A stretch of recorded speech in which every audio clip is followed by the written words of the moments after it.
কাহিনীর শুরুতে আমাদের ক্যাপিটাল অফ জাপানের একটা স্বাভাবিক দিন দেখানো হয়, যেখানে কিছু লোক নিজ নিজ কাজে ব্যস্ত ছিল, আবার কেউ ট্রেন ধরতে, কারণ তাদের গন্তব্যে পৌঁছতে যেন লেট না হয়ে যায়। তো এরপর যখন সবাই ধাক্কাধাক্কি করে ট্রেনের মধ্যে উঠে পড়ে, তখন ট্রেনও তার গন্তব্যের জন্য বেরিয়ে পড়ে আর সবাই যে যার কাজে ব্যস্ত হয়ে যায়। সবাই যে যার ফোনে ফেসবুক চাপা শুরু করে, আবার কেউ গান শোনা শুরু করে। তখন একটা লোক পানি খেতে গেলে তার হাত থেকে বোতলের মুখাটা পড়ে যায়, আর আমরা দেখি মুখাটা গড়াগড়ি করতে করতে সামনের দিকে গেলে যখন একটা ছেলে সেটাকে ধরার ট্রাই করে, তখন হঠাৎই সেই মুখাটা গায়েব হয়ে যায়। এজন্য ওই ছেলেটি পুরোপুরিভাবে শকড হয়ে যায়। আর এই গায়েব হওয়ার সঙ্গে সঙ্গে সবার ফোনের মধ্যেই ওয়েদারে একটা বড় ভূমিকম্পের সংকেত আসে, আর এই মেসেজ আসার সঙ্গে সঙ্গেই সবার ফোনের নেটওয়ার্ক বন্ধ হয়ে যায়। আর এই ট্রেনটা আগের চেয়ে অনেক জোরে চলতে শুরু করে। গতি বাড়তে বাড়তে ট্রেনটা একটা টানেলের মধ্যে চলে যায়, আর ওই টানেলের মধ্যে একটা ওয়ার্ম হোলও ছিল।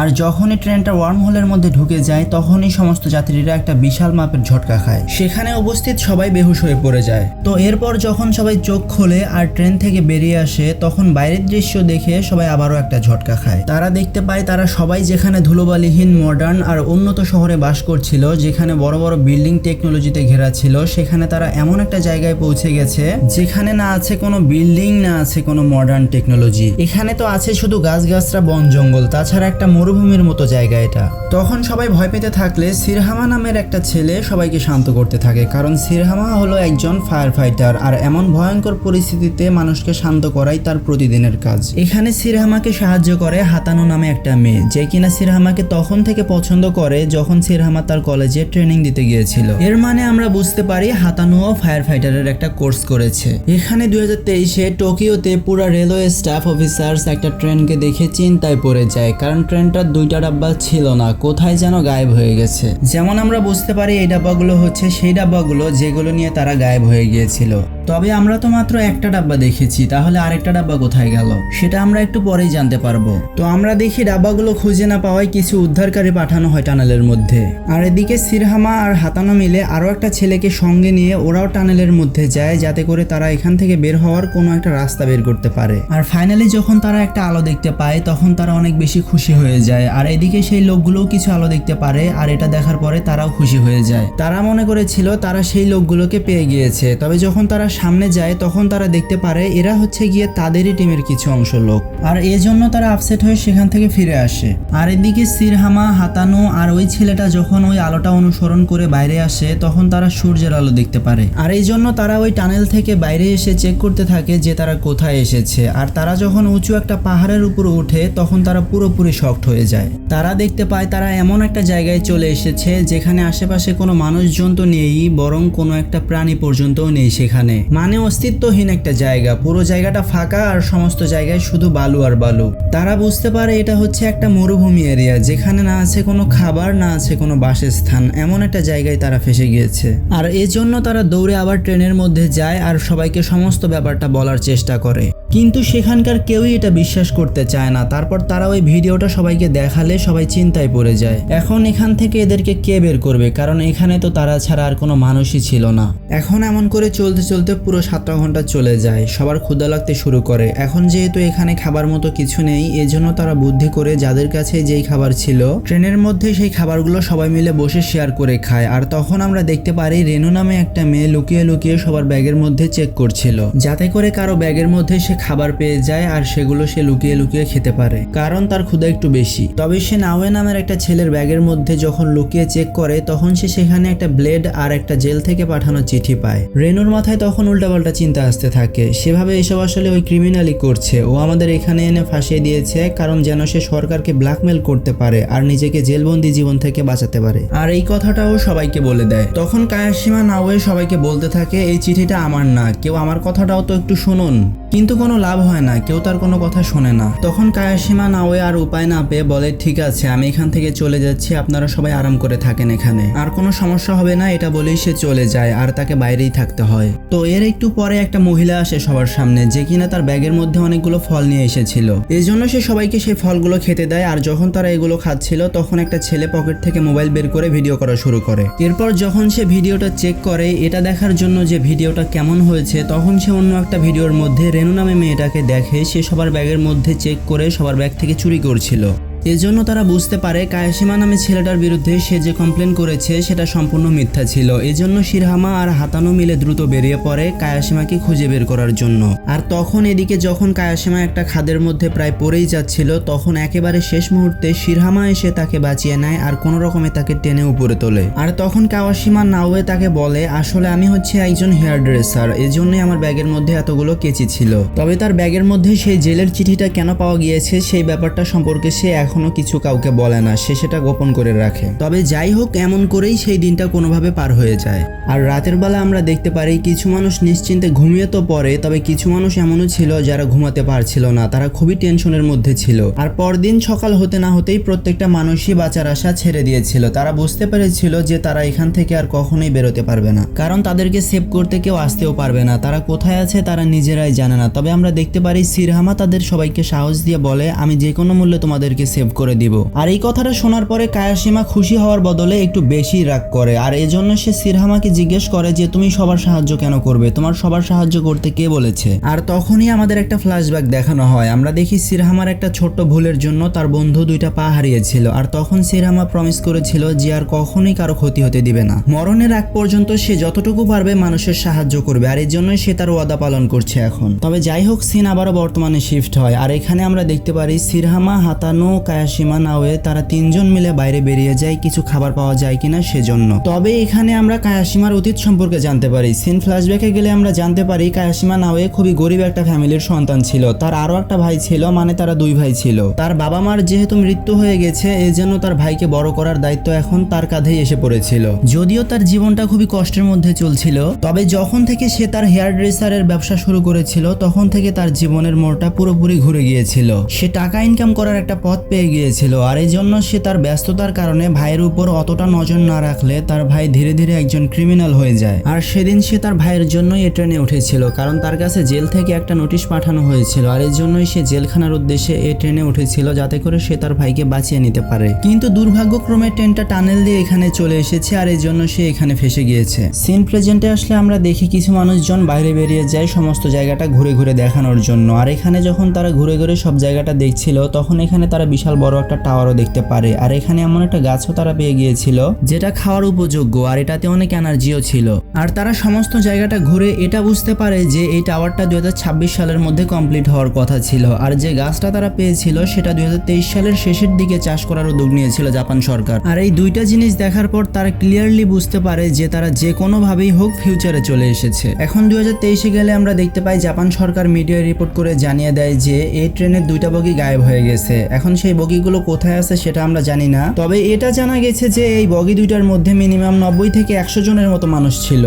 এখানে শিরহামা, হাতানো, কায়াশিমা আর তাদের মধ্যে থাকা এক বায়োলজিস্ট মিলে পানি খুঁজতেছিল, কারণ তাদের বেঁচে থাকতে হলে পানির অবশ্যই প্রয়োজন, আর তাছাড়া তাদের পিপাসাও লেগেছিল। তখন বায়োলজিস্ট একটা গাছ দেখতে পায় আর বলে এখানেই কাছে কোথাও অধিক পানির স্তর আছে। তখন বাকিরা কিভাবে বুঝলো জানতে চাইলে বায়োলজিস্ট বলে এই গাছগুলো শুধুমাত্র নদীর আশপাশেই হয়, আর এর মানে আমরা নদী বা সাগরের খুব কাছাকাছি আছি। এখন একটু সামনে যাওয়ার পরে ফাইনালি তারা একটা পাহাড় দেখতে পায়। আর যখন শিরহামা রশি বেয়ে উপরে ওঠে তখন সে এখানে পানিও পেয়ে যায়। তবে সে এখানে একটা ভয়ঙ্কর দৃশ্য দেখতে পারে। সে যখন একেবারে পাহাড়ের উপরে ওঠে তখন সে দেখে যে জায়গাটা একটা সময় ক্যাপিটাল অফ জাপান ছিল সেই পুরো টোকিও শহরটা এখন পানির নিচে তলিয়ে গেছে। আর যখন শিরহামা ট্রেনে ব্যাক করে এই ভিডিওটা সবাইকে দেখায় তখন তারা প্রচন্ড লেভেলে ভয় পেয়ে যায়, কারণ তারা বুঝতেই পারছিল না 2026 সালের মধ্যে কি এমন হয়ে গেল যে পুরো দুনিয়াটাই পানির নিচে চলে গেল।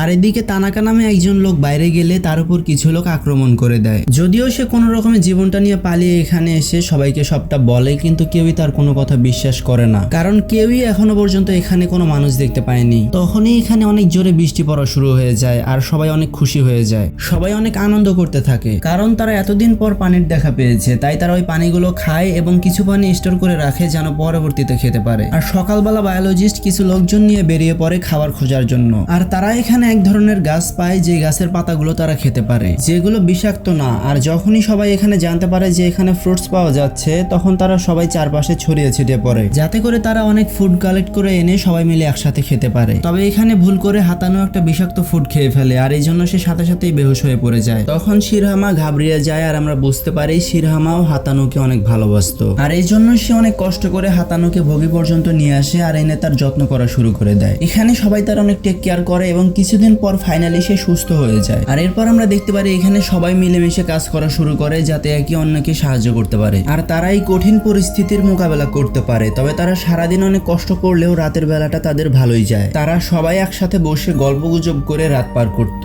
পরদিন সকালে তারা যখন নদী খুঁজতে যায় তখন তাদের এক লোককে কোনো এক লোক এসে আহত করে দেয় আর এজন্য শিরহামারা বুঝতে পারে তাদেরকে ছাড়াও এখানে আরো অন্য কোনো লোক আছে। যাই হোক, শিরহামা এরপর তাকে আবারও বগিতে নিয়ে আসে আর লতা পাতা দিয়ে মেডিসিন বানিয়ে কোনোভাবে তাকে সুস্থ করে ফেলে। তখন তানাকা নামের সেই লোকটা বলে যে আমি একসময় সিকিউরিটি গার্ডে চাকরি করতাম আর এর মানে হলো গিয়ে আমি জানি যে কিভাবে ফাঁদ পাততে হয় আর সেই ফাঁদের সাহায্যে আমরা সেই লোকগুলোকে ধরতেও পারবো। আর এরপর সবাই তাকে অনুসরণ করে ফাইনালি একটা ফাঁদ বানিয়েও ফেলে। আর এরপর যখন আমরা দেখি শিরহামা আর হাতানো মিলে জঙ্গলের ভিতর বসে গল্প গুজব করছিল তখন তারা একটা বাচ্চাকে দেখতে পায় আর এরপর যখন তারা দৌড়ে দৌড়ে সে বাচ্চাটাকে ফলো করতে থাকে তখন তারা ফাইনালি একটা নদীর কিনারায় এসে পড়ে আর বাচ্চাটার কথায় তারা এখানে রাত পর্যন্ত অপেক্ষাও করে। তবে আমরা দেখতে পারি রাতের বেলা যখন বাচ্চাটা আসে তখন কায়াশিমাও এদেরকে খুঁজতে খুঁজতে এখানে আসে। এরপর এই তিনজন ওই বাচ্চাটার সাথে ওই জায়গায় চলে আসে যেখানে অন্য বগির প্যাসেঞ্জাররা ছিল আর এখানে তারা ইয়ামামোটো নামে একটা লোকের সাথে মিট করে আর ওই লোকটা তাদেরকে বলে আমরা ভুল করে 2060 সালে চলে এসেছি। আর এই সময়টা ছিল তখনকার সময় যখন মহাকাশে যুদ্ধ লেগে গিয়েছিল। আসলে প্রত্যেকটা দেশই চাইছিল মহাকাশে রাজত্ব করতে আর এই জন্য তারা স্যাটেলাইট লঞ্চ করেই যাচ্ছিল। তবে তখনই একটা অ্যাস্টেরয়েডের স্যাটেলাইটের সাথে ধাক্কা লেগেছিল আর এই জন্য পুরো পৃথিবীটা ধ্বংস হয়ে গিয়েছিল। আর এই ঘটনাগুলো ঘটেছিল 2026 সালে।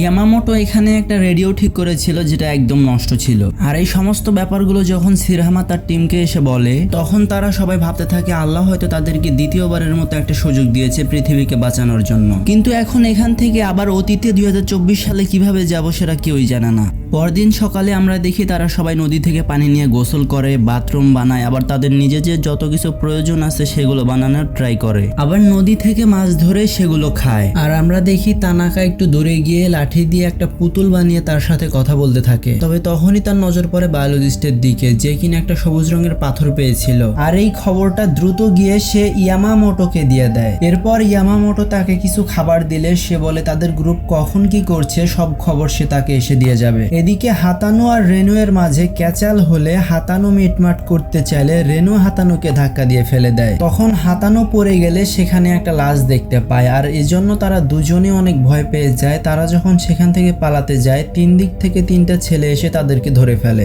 এখন রেনু এখান থেকে কোনোভাবে পালিয়ে গেলেও হাতানো পালাতে পারে না আর এজন্য তারা হাতানোকেই তুলে নিয়ে যায়। রেনু দৌড়ে গিয়ে শিরহামা আর ট্রেনে উপস্থিত বাকি সবাইকে খবরটা দেয়। তখন শিরহামা আর কায়াশিমা দৌড়ে গিয়ে ওই গ্রুপের লিডার ইয়ামামোটোর সাথে মিট করে। এখানে ইয়ামামোটোর কাছে শিরহামা যখন হাতানো সম্পর্কে জিজ্ঞেস করে তখন ইয়ামামোটো তাদেরকে সরি বলে আর সে বলে যে এই সমস্ত ব্যাপার সম্পর্কে আমি কিছুই জানি না। তবে শিরহামার মনে হচ্ছিল হাতানো হয়তো এখানেই কোথাও আছে আর লিডারই হয়তো তাকে কোথাও লুকিয়ে রেখেছে, এজন্য সে হাতানোকে খুঁজতে লেগে পড়ে। এরপর কোথাও খুঁজে না পেলে শিরহামা লাশটা সম্পর্কে জিজ্ঞেস করে। তখন ওই গ্রুপের লিডার তাকে বলে যখন আমরা এখানে টাইম ট্রাভেল করে চলে এসেছিলাম তখন একটা লোক খুবই হাইপার হয়ে গিয়েছিল আর এরপর যখন আমি তাকে শান্ত করতে যাই তখন সে আমাকেও মারতে এসেছিল, এজন্য নিজেকে বাঁচাতে গিয়ে আমি তখন তাকে মেরে ফেলেছি। এরপর শিরহামা হাতানোকে কোথাও খুঁজে না পেলে এখন ট্রেনে ফিরে যায় আর ট্রেনে এসে সে প্ল্যান করে তাদেরকে এখন অস্ত্র বানাতে হবে কারণ সে জানতে পেরেছিল যে অপোজিট টিমের কাছে অনেক অস্ত্রপাতি আছে আর এই জন্য তারা তাদের থেকে অনেক পাওয়ারফুল, তারা যে কোনো সময় এখন তাদের উপর আক্রমণ করতেই পারে। আর তখন এদিকে আমরা দেখতে পারি হাতানো কোনো রকমে সেখান থেকে পালিয়ে একটা শিপের মধ্যে এসে বসে পড়ে। তবে একটু পরে এখানে ইয়ামামোটো চলে আসে আর সে এখানে একটা রেডিওর মাধ্যমে কারো কাছে সাহায্য চায়। তবে হাতানো এখানে বুঝতে পারে লিডার সবাইকে বোকা বানাচ্ছে কারণ রেডিওর তার তো পুরোপুরি ছেঁড়া, এটার মধ্যে সিগন্যাল কোথা থেকে আসবে। এজন্য হাতানো তখন লিডারের কাছে দেখা দেয় আর সমস্ত সত্যিটা সবাইকে জানাতে বলে। তবে আমরা দেখতে পারি লিডার তার কোনো কথা তো শুনবে নাই, বরং সে তাকেই আবার বেঁধে দিয়ে সেখান থেকে চলে যায়। আর এইদিকে আমরা দেখি শিরহামার গ্রুপ অনেকগুলো অস্ত্র বানিয়ে ফেলেছিল যাতে তারা অপোজিট গ্রুপের উপর আক্রমণ করতে পারে। তবে এই খবরটা কোনোভাবে লিক হয়ে যায় আর আমরা কিন্তু এখানে বুঝতে পারি এই খবরটা তানাকাই ইয়ামামোটোকে দিয়েছিল। তবে তারা যখনই অপোজিট টিমের উপর আক্রমণ করার প্রস্তুতি নেয় তখনই অপোজিট টিম তাদের উপর আগে এসে আক্রমণ করে দেয় আর এখানে একটা চড়া ফাইট ফাইট হয়, তবে তখনই এখানে হাতানেও কোনো রকমে পৌঁছে যায় আর সবাইকে ইয়ামামোটোর সত্যটা বলে দিয়ে এই ফাইটটা এখানেই বন্ধ করে দেয়। এরপর ইয়ামামোটো তার লিডারশিপ ছেড়ে সেখান থেকে চলে যায়। এদিকে আমরা শিরহামা গ্রুপের দুইটা লোককে দেখতে পারি। তারা যখন একটা বিল্ডিং এর কাছে যায় তখন তারা সেখানে কয়েকটা সবুজ রঙের পাথর পায়, সেগুলো স্বর্ণের মতো চমকাচ্ছিল। আর তখন এদিকে 2023 সালে আমরা একটা সায়েন্টিস্টকে দেখি যে কিনা ওই ট্রেনটা নিয়ে ঘাটাঘাটি করছিল। আর যখন সে ফুটেজগুলো খুব ভালো করে দেখে তখন সে বুঝতে পারে সুপারনোভা এক্সপ্লোশনের জন্য এই ট্রেনটা কোনোভাবে টাইম ট্রাভেল করে ফেলেছে। সুপারনোভা এক্সপ্লোশন এনার্জি সৃষ্টি করে যখন কোনো তারা একটু বেশি বেড়ে যায় তখন সে সেখানে ব্লাস্ট করে নিজেকে শেষ করে দেয়। আর এই ব্লাস্টের জন্য একটা সুপার এনার্জির সৃষ্টি হয়, আর এই এনার্জিটাই 2026 আর 2023 সালকে এক জায়গায় করে ফেলেছিল। আর এই জন্যই এই ট্রেনটা সেই এনার্জির সাহায্যে কোনো রকমের টাইম ট্রাভেল করে 2026 সালে এসে পৌঁছে গেছে। আর এখন সিন বর্তমানে ফিরে এলে একটা ছেলে যখনই তাদের এই বিষয়টা সম্পর্কে বলতে যায় তখনই এখানে একটা ভয়ঙ্কর তুফান চলে আসে আর সবাই দৌড়ে ডাব্বাতে গিয়ে ঢুকে পড়ে। আর এখন মিস্টার তানাকা এসে ট্রেনের ইমার্জেন্সি দরজাটা খুলে দিলে সবাই সেই হোলটা দেখে চমকে যায়, কারণ এটা ছিল খুবই ভয়ঙ্কর রকমের ব্ল্যাক হোলের মতো। আমরা দেখতে পারি যখনই তারা সেই হোলটার কাছে যায় এই হোলটা মিস্টার তানাকার লাকড়ি দিয়ে বানানো সেই পুতুলটাকে টেনে ভিতরে নিয়ে যায়। আর কিছুক্ষণ পর তুফানটা শেষ হয়ে গেলে হোলটাও অটোমেটিক বন্ধ হয়ে যায়। আর তখন আমরা দেখতে পারি 2023 সালে ট্রেনের যেই কর্মকর্তারা ডিউটি করতেছিল তাদের সামনে এসে মিস্টার তানাকার পুতুলটা পড়ে, আর এটা দেখার পর তারাও পুরোপুরি শকড হয়ে যায়। এখন এখানে সবাই বুঝতে পেরেছিল তাদের আগের সময় ফিরে যেতে হলে তাদের সেই এক্সপ্লোশনের মতো এনার্জি তৈরি করতে হবে, আর এর জন্য তাদের প্রথমে একটা ওয়ার্ম হোলের প্রয়োজন। এখন শিরহামা মনে করে এখানে কিছুক্ষণ আগেই যেহেতু এক্সপ্লোশন এনার্জি তৈরি হয়েছে আবার আমরা টাইম ট্রাভেল করে এখানেই চলে এসেছি, এর মানে এখানেই আশেপাশে কোথাও হয়তো ওয়ার্ম হোল আছে। তাই এরপর তারা সবাই মিলে কিছুক্ষণ খোঁজাখুঁজি করলে ফাইনালি তারা সেই ওয়ার্ম হোলটা পেয়েও যায়। আর আমরা দেখতে পারি তারা সবাই অনেক কষ্ট করে এই এক্সপ্লোশন এনার্জিটা তৈরি করে একটা এনার্জেটিক ওয়ার্ম হোল বানিয়ে ফেলে। তারপর তাদের সমস্ত জিনিসপত্র উঠিয়ে তারা সবাই সেই বগির মধ্যে উঠে পড়ে, তবে আমরা দেখতে পাই মিস্টার তানাকা এখান থেকে যেতে চায় না। এজন্য তাদের বাধ্য হয়ে তাকে গুড বাই বলে এখানে রেখেই বগিতে চলে যেতে হয়। আর যখনই এখানে আবারও কারেন্টের মতো একটা শক হয় তখন তারা সবাই বেহুশ হয়ে যায় আর তারা চলে আসে তাদের আগের সেই ধুলোবালিহীন শহরে। তবে যখন তারা জ্ঞান ফিরে পায় তখন তারা আবারও শকড হয়ে যায়, কারণ তারা দেখতে পায় তারা আবারও 2026 সালেই রয়ে গেছে, মানে তারা ভুল করে আবারও 2026 সালেই চলে এসেছে। তবে সময়টা ছিল তখনকার যখন পৃথিবী ধ্বংসের পর্যায়ে, তো এই জন্য তারা সরকারের সাথে কথা বলতে যায়। তারা সবাইকে বোঝানোর চেষ্টা করে তারা ফিউচার দেখেছে, পুরো পৃথিবী যে কোনো সময় ধ্বংস হয়ে যেতে পারে, তাই আমাদের এখনই ব্যবস্থা নিতে হবে। কিন্তু দুর্ভাগ্য সরকার কিংবা কেউ তাদের কোনো কথা বিশ্বাস করে না। তবে তাদের এই নিউজটা এখন পুরো দেশেই ছড়িয়ে পড়েছিল,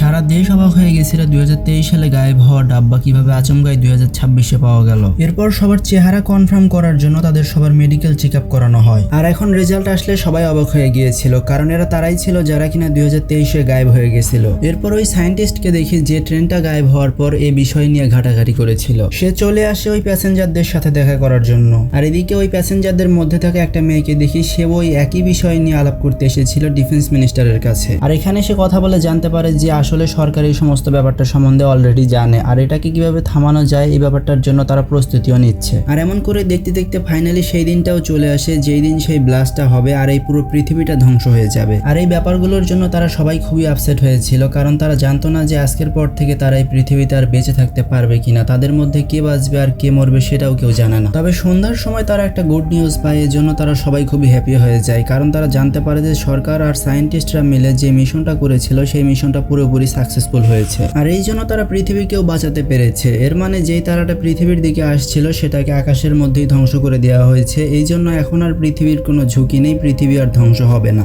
আর এমনই এক ভয়ঙ্কর পয়েন্টে এসে এই পুরো সিরিজটা এখানেই শেষ হয়ে যায়। তো এখন আমাকে কমেন্ট করে জানান কেমন লাগলো পেন্ডিং ট্রেন সিরিজটা। যদি ভালো লাগে তাহলে অবশ্যই একটা মাত্র লাইক করবেন, আর যদি এখনো আমাদের এই ছোট্ট চ্যানেলটা সাবস্ক্রাইব করে না থাকেন তাহলে প্লিজ করে ফেলুন। আর যারা আমাদের এই নতুন ভিডিওটার জন্য অপেক্ষা করছিলেন তারা প্লিজ কমেন্ট করে জানাবেন কেমন লাগলো, আর আপনাদের প্রতি রইল আমার অনেক অনেক ভালোবাসা। দেখা হবে অন্য কোনো সিনেমার গল্পে।